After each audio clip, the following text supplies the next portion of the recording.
Hola bicheros, el otro día en un grupo de WhatsApp en el que estoy sobre varanos hubo un chico que preguntó porque estaba muy extrañado porque su varano de la sabana, una cría pequeñita, estaba todo el día escondida. Entonces le pregunté por el terrario y le dije, ¿cómo está el terrario? Y me dijo, está perfecto. Yo que ya soy viejo y voy conociendo las cosas, le dije, pues mándame una foto del terrario. Y esta es la foto. Muchos con solo ver esta foto ya sabéis que el terrario no es adecuado y sabéis por qué. Pero aquí nadie nace aprendido y todos hemos cometido los mismos errores. Por esto voy a intentar explicaros por qué este terrario no solamente no es adecuado para un varano de la sabana, sino para casi ninguna especie. A la vez voy a intentar explicar qué características debe tener un terrario básico, sea cual sea la especie. Siempre habrá excepciones, pero por lo menos de forma generalista.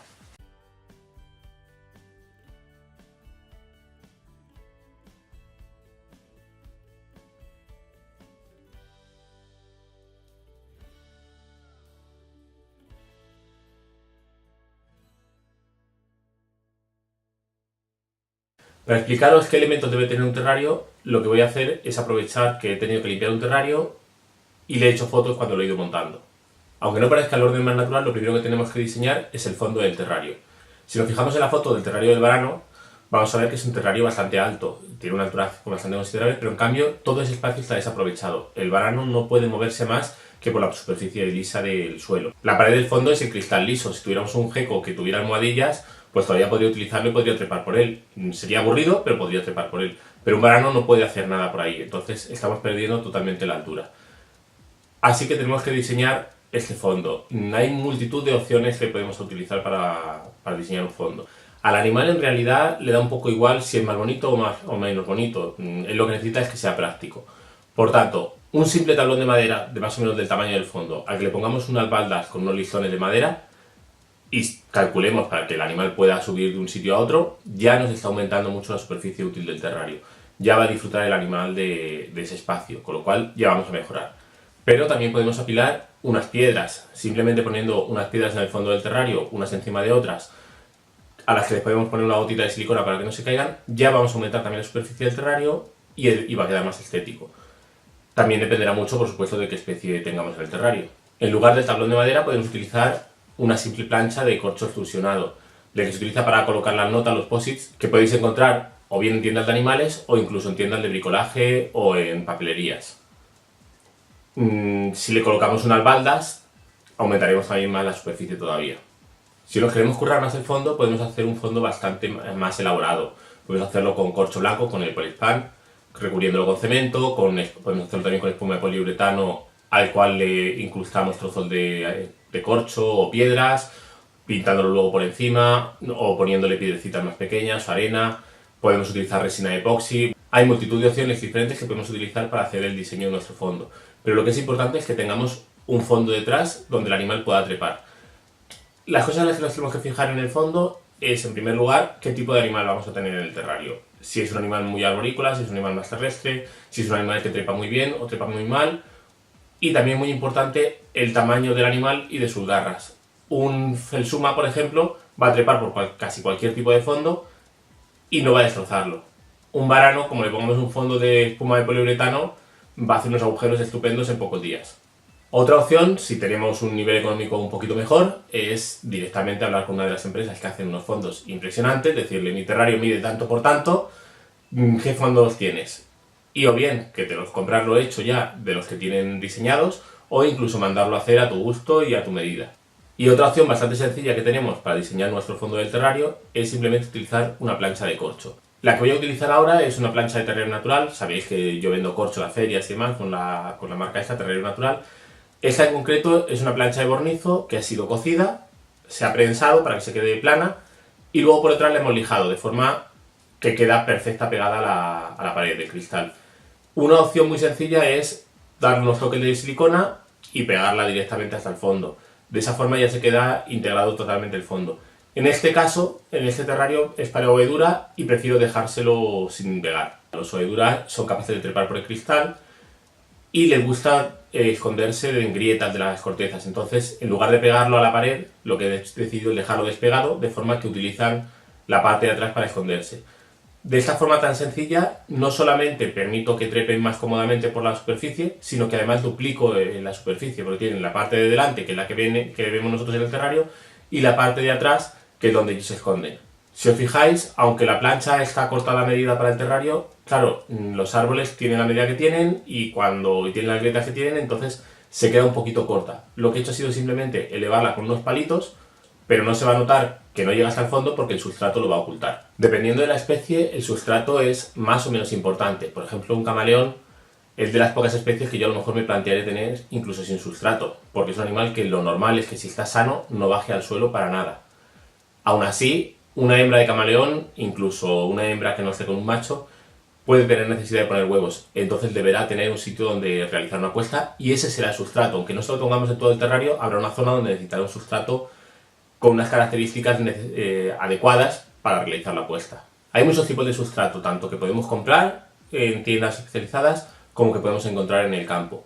En general, para todas las especies, sobre todo las terrestres, tenemos que buscar un sustrato que cumpla una serie de características. En primer lugar, que en caso de ingestión no sea un problema. ¿Cómo conseguimos eso? Pues es realmente difícil. Si ingiere mucho sustrato, da igual el sustrato que sea, va a darnos problemas. Pero podemos reducir ese riesgo. Normalmente se recomienda que tenga un grosor más pequeño que el ojo del animal, porque normalmente así pueden defecarlo sin problema. Claro, si se pega un atracón, olvidaros. Pero si come un grillo y un poquito y se caen dos trocitos de arena o una hebrita de fibra de coco, no va a ser un problema. Segundo lugar, para prevenir esto también, lo ideal sería que no se quedara adherido a las presas. Ni a las presas ni a los lagartos. También es importante valorar qué cantidad de humedad va a retener nuestro sustrato. No es lo mismo un animal que queramos que viva en el desierto que un animal de selva. Entonces el sustrato nos va a poder servir de ayuda para conseguir tener unas zonas más húmedas o menos húmedas. Incluso dentro del mismo terrario, si humedecemos una zona del sustrato, podemos tener unas zonas más húmedas del terrario que otras zonas. Lo ideal para algunas especies es que el sustrato permita también hacer túneles, permita excavar. Nos puede servir que excave en dos formas. Por una parte, con el varano que excava para buscar una presa, eso ya es interesante, pero también hay algunas especies que hacen túneles. Los túneles tienen sus pros y sus contras. A mí me encanta porque es muy natural, el bicho se hace su túnel, se esconde y sale de allí cuando quiere. Y está muy bien para el animal, pero tiene un problemón. Y es que cuando necesitamos coger al animal para alguna cosa, si queremos sacarlo de allí, tenemos que desmontarle todo el diseño del terrario, todo el diseño del terrario, o por lo menos lo que se ha diseñado él, destrozarle su madriguera. También no vamos a poder controlar si realiza ahí una puesta, si se ha escondido comida allí dentro, o qué pasa. Entonces, tiene pues eso, sus cosas buenas y sus cosas malas. Si es un terrario muy grande, plantado, decorado, y encima los lagartos que tenemos son pequeñitos y hacen túneles, es que directamente puede que no sepamos dónde están. Y no sepamos ni siquiera cómo están, que es lo más importante. Por tanto, lo que yo recomiendo es provocar directamente que hagan los túneles donde a nosotros nos interesan. Podemos utilizar un sustrato en el que pongamos unos tubos de PVC debajo y que ellos crean que están haciendo el túnel directamente ahí. De esa forma necesitamos una cantidad de sustrato menor, no se le van a derribar los túneles y podemos dirigir ese túnel a una cámara que tengamos con un acceso fácil. Otro detalle importante, en el caso de que vayamos a poner plantas naturales, es que ese sustrato sirva para las plantas. Si vamos a poner un sustrato todo con arena, pues como la que tenía el terrario del varano de la sabana, y ponemos una planta directamente en ese sustrato, la planta va a morir sí o sí, porque no hay ningún nutriente allí. Entonces, si vamos a poner plantas naturales, o una de dos, o las colocaremos en macetas de forma que tengan ya su sustrato natural, o pondremos un sustrato del cual la planta pueda nutrirse. Cuando tenemos un terrario plantado tenemos que preocuparnos tanto de los animales como de las plantas, lo cual pues, hace que el terrario sea más bonito, sea más divertido y también más complicado. Entonces, por lo que os he dicho, necesitamos un terrario que tenga diferentes texturas, diferentes tamaños, que pueda retener más o menos humedad según la que necesitamos y que además permita excavar. ¿Qué marca de sustrato puedo recomendaros? Pues ninguna. No existe ese sustrato todavía en el mercado que yo sepa por lo menos. De hecho, no vale lo mismo un sustrato para un Noedura que para un varano de la sabana, que para un Phelsuma o por ejemplo para una gama o un Uromastis. Cada sustrato debe ir adecuado a la especie que vayamos a mantener en el terrario. Entonces lo ideal para mí es realizar mezclas de sustratos. Yo como tengo animales principalmente de desierto, lo que utilizo son arenas arcillosas que se quedan bastante compactadas y las mezclo, por ejemplo, con fibra de coco o con tierra para macetas de esas que no llevan abono ni nada, vamos, las que venden muchas veces para la marihuana, aunque las puedes encontrar en cualquier tienda de bricolaje o de plantas. Y también con hojas, ramitas, palitos y demás para generar y crear un poquito de estructura. Para animales de clima más tropicales, a lo mejor deberíamos aumentar más el tema de material orgánico. Pues yo pondría más hojas, tierra a lo mejor un poquito menos compacta, solamente un poco de arena de arcillosa o arena de miga para compactarlo y que sea un poquito más duro. Pero hay una parte importante que va a ir sobre el sustrato de hojarasca. Si os fijáis, una vez más, salir al monte y ver la hojarasca, vais a ver que no están solamente las hojitas limpias, todas con las hojitas con una forma perfecta y sin romperse, no, las hojas están rotas, en medio de las hojas hay algún palito, hay alguna ramita, hay un poco de musgo, hay hojas que están más podridas, hojas que están menos podridas. Eso es lo que tenemos que intentar imitar en un terrario. Va a quedar estéticamente mucho más bonito y además va a ser más natural. Hace ya años salía una publicación en una revista de Reptilia en el que hablaban de utilizar microorganismos para controlar los terrarios. En Dendrobates hoy en día es lo que hace casi todo el mundo. Casi nadie desmonta un terrario que lleva plantado 3 años para poder limpiarlo, porque destrozas todo. Lo que utilizas son microorganismos que van controlando las cacas de los lagartos, los restos de mudas, y como son tan pequeñitos, pues los animales normalmente no los depredan, por lo menos intensamente. De esa forma podemos tener un terrario plantado, naturalizado, con un suelo natural, y a la vez que no nos dé demasiado trabajo. Bueno, ya hemos decidido qué sustrato vamos a poner según la especie que vamos a meter en el terrario. Nuestra tendencia natural es coger la bolsa del sustrato y vaciamos la bolsa de sustrato dentro del terrario y lo allanamos todo para que nos quede bien homogéneo. Una vez más, volver al campo. Es raro ver una zona lisa, o sea, normalmente tenemos distintas alturas, pero en una superficie muy pequeña siempre hay un poquito de pendiente o incluso hay una piedra que hace que haya un desnivel. Nosotros vamos a imitar un trozo del campo, de la selva o del desierto. En el desierto, si pensamos en un desierto de dunas, ya no es liso. Pero es que si pensamos en un desierto de rocas y piedras, tampoco va a ser liso. Entonces no tiene sentido el que pongamos todo de forma homogénea y lisa. Podemos colocar más sustrato hacia el fondo para dar una sensación de profundidad. Si el terreno es suficientemente amplio, podemos incluso colocar una de las esquinas que tenga mucho sustrato, la otra esquina con menos sustrato. Esa zona donde hay más sustrato podemos aprovechar para enterrar maderas o tubos o lo que sea para que puedan escarbar debajo y tengan un sitio donde esconderse. Vamos, que no pongamos todo homogéneo recto y aprovechemos los desniveles que podemos hacer con el sustrato para que así quede más natural, estético y sobre todo más interesante para el animal.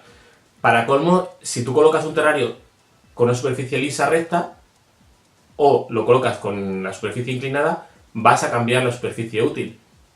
En una superficie inclinada hay más centímetros cuadrados y además, aunque sea una cosa pequeñita, vas a poner un pequeño esfuerzo para el animal el subir hacia arriba, con lo cual va a desgastar un poquito más.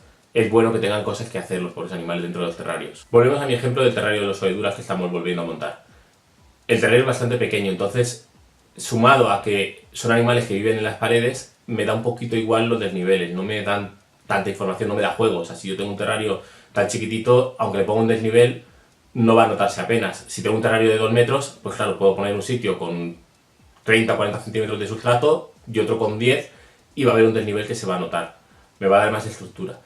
Encima los oeduras son arborícolas, es decir, al suelo bajan lo justo. Y como veréis voy a ponerle bastante mobiliario por el suelo, con lo cual me da un poquito igual. En este caso sí vamos a tenerlo bastante recto todo. Como sustrato voy a utilizar una mezcla de tierra de miga, que le va a dar estructura, va a quedar firme el suelo, con tierra de macetas. Porque lo que quiero es poner una planta natural y ver qué tal tira. Entonces, en esta ocasión prefiero poner la planta natural directamente en el terrario para que enraice allí. El sustrato además retiene bastante bien la humedad, con lo cual vamos a tener unas zonas un poquito más húmedas. Si regamos más en unas zonas que en otras, pues tendremos una zona más húmeda del terrario que otras.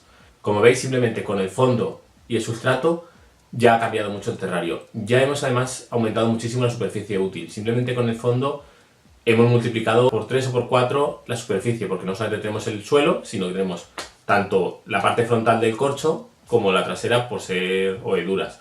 Si no hubiéramos tenido un animal que pudiera trepar por la parte de atrás o no nos interesara que se metiera detrás, pues por lo menos tendríamos la parte de atrás entera, que en este caso el terrario tiene más altura que base, con lo cual hemos multiplicado por más de 2 la superficie útil.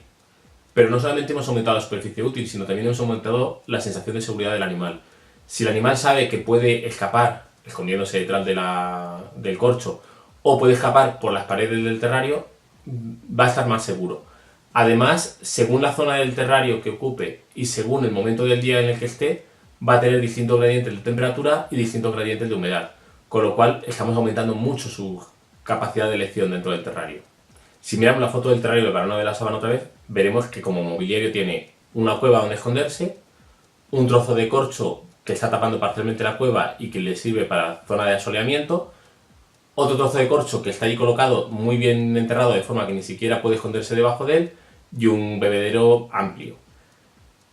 Toda la zona aérea está perdida, no tiene ninguna rama, no tiene nada donde trepar, donde subirse, y realmente solamente tiene un único escondite, que es la cueva, porque el trozo de corcho que está medio elevado encima, debajo pues se puede esconder un poco, pero poquito. Y además el escondite tiene una cosa que mucha gente no se da cuenta cuando va a comprarla o cuando va a hacerle el diseño del terrario. Los reptiles se sienten seguros escondidos en sitios estrechos, en grietas. La explicación es muy simple.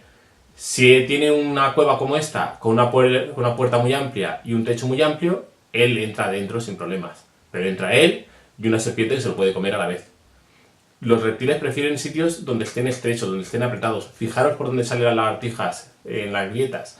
Buscan rendijas finitas, no se van por grandes huecos. En un hueco muy grande va a entrar él y, como digo, también el depredador.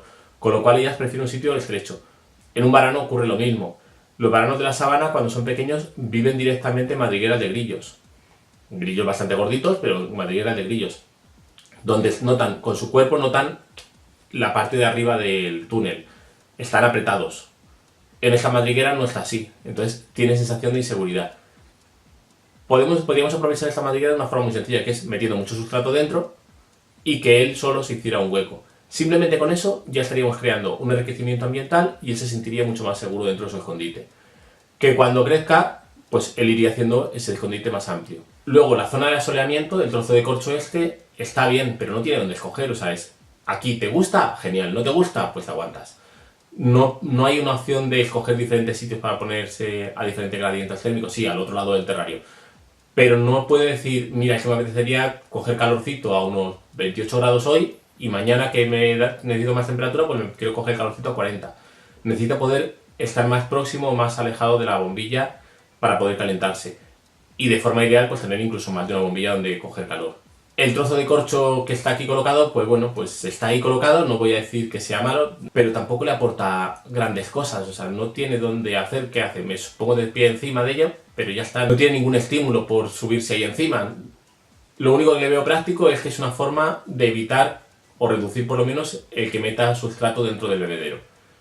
Y la cubeta del agua, pues bueno, ahí está bien, no es muy estética, es amplia. Tendrías que mirar realmente cuánta humedad hay en ese terrario. Los varanos de la sabana no son de zonas demasiado húmedas en el ambiente, aunque sí en su madriguera, pero bueno, podría valer. Volvemos ya a un terrario generalista. El terrario deberíamos aprovechar toda la zona aérea. En la zona aérea deberíamos colocar cosas que aumenten la superficie útil. Ramas, trozos de corcho, rocas de tamaño bastante grande, ya sean naturales o artificiales, tocones de madera, unos simples listones de madera por los que puedan trepar, colocados de un lado a otro. Esto nos va a aumentar mucho la superficie útil del terrario. Están en sitios pequeños los terrarios, por grande que sea el terrario es mucho más pequeño que de donde vienen ellos. Entonces vamos a intentar aumentarle todo el espacio que puedan tener. Además, al ponerle ramas de un lado a otro del terrario, lo que conseguimos es que hayan diferentes gradientes térmicos. En las zonas más altas habrá más temperatura, en las zonas más bajas menos temperaturas. Si la rama está un poco más al fondo y encima hay unas plantas que están medio tapándolo, pues a lo mejor tiene un escondite estando a la vista. O se siente más seguro porque si me quedo quieto no me van a ver. Hay que intentar jugar con eso para que ellos se sientan seguros y aumentarle la superficie que pueden utilizar. Muy importante es el tema de los escondites, lo que estábamos comentando antes con el tema de la cueva. Los reptiles quieren notar que su espalda está tocando la parte de arriba, o si no notar, por lo menos saber que está muy próxima. Esto lo podemos conseguir, como decía, poniendo un escondite semienterrado, metiéndole sustrato dentro, sustrato que sea fácil que lo saquen y ellos se lo van a poner a su gusto. Podemos utilizar los tubos de corcho, que están muy guay, los grandotes y hermosos, sí, pero también tienen que tener tubos más finos donde esconderse. Siempre me dice la gente lo mismo, ¿y cómo hago para sacarlos? Pues no lo sacas, o sea, te aguantas, pero es que tienen la facilidad de que tú coges el tubo de corcho y puedes sacar el tubo de corcho del terrario y si realmente necesitas sacar al animal porque le pasa algo y tú necesitas urgentemente sacarlo, pues rompes el tubo de corcho que se rompe con los dedos y son muy baratitos. Tampoco pasa nada. De todas formas, en la mayoría de las veces en el día a día no vas a tener que ir rompiendo el tubo. Simplemente con ofrecerle comida vas a salir del tubo y vas a ver cómo está. Y otra opción es sacar el tubo del terrario y con un poco de agua o con un poco de manejo, la mayoría de las veces también lo sacan de allí. Es sorprendente en los trozos estrechos donde se meten. Clientes cuando mandemos el corcho me mandan luego fotos, sobre todo los Rhacodactylus, es sorprendente porque te mandan fotos de Liachinus y similares saliendo por el trocito pequeñito, por un agujero pequeño, y es por donde salen, no salen por los trozos gordotes. ¿Por qué? Porque se sienten seguros en los otros sitios, en los estrechos. Mucha gente tiende a no ponerles escondites a los animales para que al no esconderse se acostumbren a las personas. En general no estoy de acuerdo. Normalmente lo ideal es que tengan muchos escondites donde puedan esconderse rápidamente. Si volvemos a lo mismo, al campo. Tú te vas al campo y las lagartijas que están en muros con muchísimas rendijas donde esconderse fácilmente, esas son las que permiten que te aproximes a una distancia bastante corta.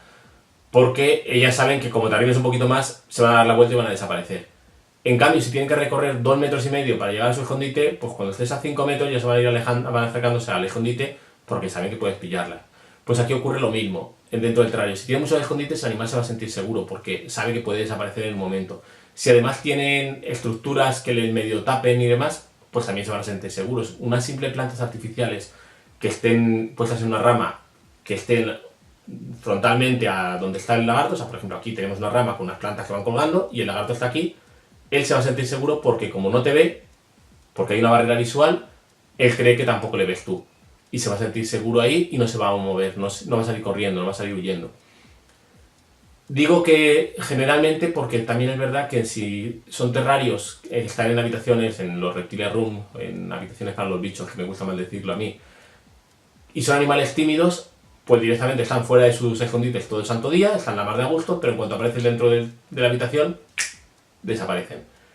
Pues bueno, en estos casos, una vez el animal ya está bien asentado a estar en la casa, en su terrario, que come bien, que todo está perfecto, pues a lo mejor tal vez sí sea recomendable tenerlos un tiempo corto sin demasiados escondites o incluso sin escondites para intentar acostumbrarlo a ti y que vayan sociabilizándose.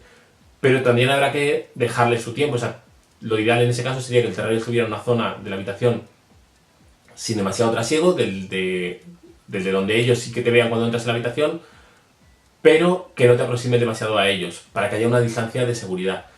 Aún así, yo tardo entre 2 y 3 años antes de decidirme dejarlo sin escondites. Lo paso mal por ellos, prefiero casi no verlo antes que porque por mi gusto de poder ver al animal lo tengamos sufriendo. Sí es cierto que si ya es un tema de manejo, que no sé si come, no come, que necesito verle cómo está de gordito y demás, pues entonces ahí pues a lo mejor lo adelanto.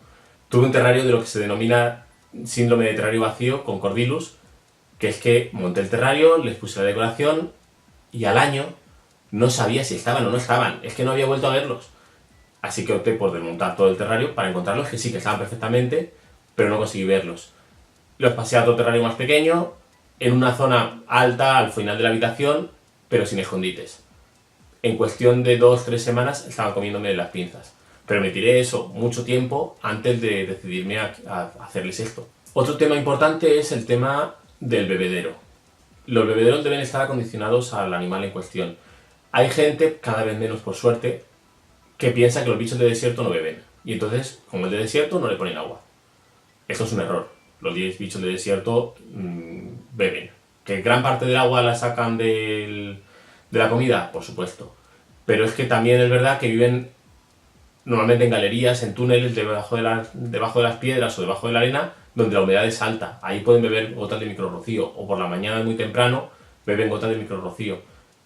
En el terrario no tienen de esto, no disponen de esto. Entonces es necesario que tengan agua. Es impresionante ver a las serpientes de zona de desierto meterse en remojo y tirarse un par de días en el agua a la mar de a gusto. Pues tenemos que darles esa opción. Pero hay que jugar mucho con el tema de la humedad.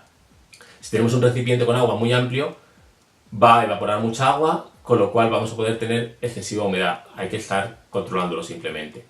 Normalmente es difícil que en un terrario tengamos un exceso de humedad solamente por el bebedero. Normalmente ocurre lo contrario, tenemos que pulverizar y complementar un poquito el agua. Además del bebedero, en muchas ocasiones es necesario instalar un comedero. A mí me resulta útil para muchas especies, porque como voy de cabeza y no me falta tiempo, en especies que son nocturnas o que son más tímidas, prefiero ponerles comida dentro de un sitio donde no puedan escapar. Estoy pensando ahora en presa viva, pero por supuesto también necesitan un comedero los que son vegetarianos y ahí no escapa la comida. Si tienen la comida que no puede escapar de ahí, para mí es muy fácil introducir la comida, las cucarachas, los grillos, los gusanos, y directamente ir controlando cuántos van quedando. Si veo que son animales que tardan en comérselo, o porque me paso yo en esa cantidad de comida, hay que acordarse de que esos animales, esos insectos, también tienen que comer. Tenemos que ponerles comida a ellos también, porque por dos razones. En primer lugar, porque es ser mala persona el tenerlos por el bicho sin comida. Y en segundo lugar, porque es que su valor nutricional desaparece si los tenemos sin comida. Entonces, me gusta utilizar comederos, pero una de dos. O tengo animales que se lo van a comer rápidamente, o hay que introducirles comida.